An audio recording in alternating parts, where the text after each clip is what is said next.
Team India international লেভেলে বাচ্চাদের মতো ফিল্ডিং করছে।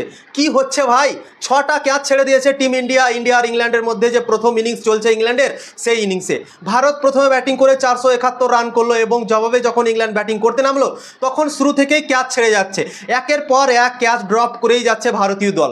এসএসবি জয়সওয়াল 4টা ক্যাচ ছেড়েছে, ঋষভ পান্ত একটা ক্যাচ ছেড়েছে এবং রবীন্দ্র জাদেজা একটা ক্যাচ ছেড়েছে। রবীন্দ্র জাদেজা সব থেকে বেস্ট ফিল্ডার ভারতের এবং সে একটা লাড্ডু ক্যাচ ছেড়ে দিয়েছে এবং এসএসবি জয়সওয়ালের হাতে তো বলই মনে হচ্ছে আটকায় না আজকে। ভাই কি হচ্ছে, ইন্টারন্যাশনাল লেভেলে এত বাজে ফিল্ডিং ভাই সত্যি আমি দেখিনি এবং 150 রান এক্সট্রা করিয়ে দিয়েছে ভারতীয় দল ইংল্যান্ডের ব্যাটসম্যানদের। ইংল্যান্ড 250 রানের মধ্যে অল আউট হয়ে যেতে পারত, যে ক্যাচগুলো ভারতের ফিল্ডাররা মিস করেছে। বেন ডাকেটের ক্যাচ 11 রানে মিস করেছিল রবীন্দ্র জাদেজা এবং সে করে গেল 62 রান এবং 51 রান এক্সট্রা করে গেল বেন ডাকেট এবং অনেকটা রান করে গেল এক্সট্রাভাবে।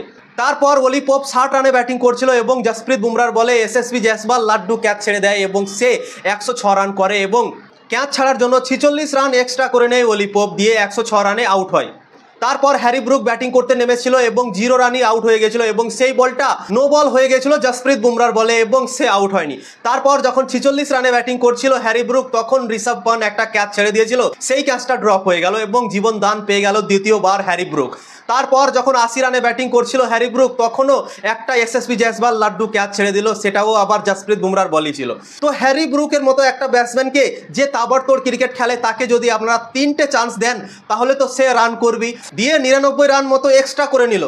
0 রানে আউট হয়ে গেছিলো এবং নো বল হয়ে গেল, তো 99 রান এক্সট্রাভাবে করলো। নো বলের আউটটা যদি তোমরা বাদ দাও তো 46 রানে যখন ব্যাটিং করছিল তখন তার ক্যাচ ছুটেছিল এবং তারপরে তোমরা দেখো 54 রান এক্সট্রাভাবে করে গেল হ্যারি ব্রুক এবং ক্যাচ ড্রপের পর যদি তোমরা দেখো তো 151 রান এক্সট্রাভাবে ভারতীয় দল খেয়ে নিয়েছে এই ইনিংসে।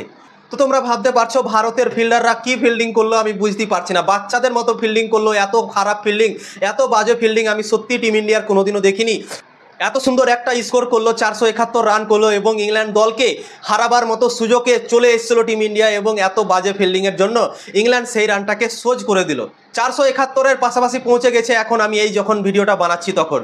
তো তোমরা ভাবতে পারছো টিম ইন্ডিয়া কি করলো ভাই, বুঝতেই পারলাম না। এবং এত খারাপ ফিল্ডিং কি করে একটা দল করে ইন্টারন্যাশনাল লেভেলে, এবং ইন্টারন্যাশনাল লেভেলে খেলছে এই দল এবং এই দলের কাছ থেকে এতটা খারাপ ফিল্ডিং আমরা আশা করিনি। এবং সেই খারাপ ফিল্ডিংয়ে অনেকগুলো ফিল্ডার সাথ দিয়েছে, ঋষভ পান্ত, এসএসবি জয়সওয়াল, রবীন্দ্র জাদেজা, সব থেকে বেস্ট ফিল্ডার রবীন্দ্র জাদেজা, সেও ক্যাচ ছেড়ে দিয়েছে। তো কি বলবো ভাই, আমি সত্যি বুঝতে পারছি না ইন্টারন্যাশনাল লেভেলে এত খারাপ ফিল্ডিং সত্যি আমি ভাই ভাবতেই পারছি না। আমি স্বপ্নতেও ভাবিনি কি এত খারাপ ফিল্ডিং টিম ইন্ডিয়ার ফিল্ডাররা করবে। এখন যে জায়গায় ম্যাচটা দাঁড়িয়ে আছে এখন টিম ইন্ডিয়া এখান থেকে হারতেও পারে। ভারতীয় দল দ্বিতীয় ইনিংস যখন ব্যাটিং করতে নামবে তখন যদি ভারতীয় দল ভালো ব্যাটিং না করতে পারে তাহলে ভারতীয় দল এই টেস্ট ম্যাচটা হারতেও পারে।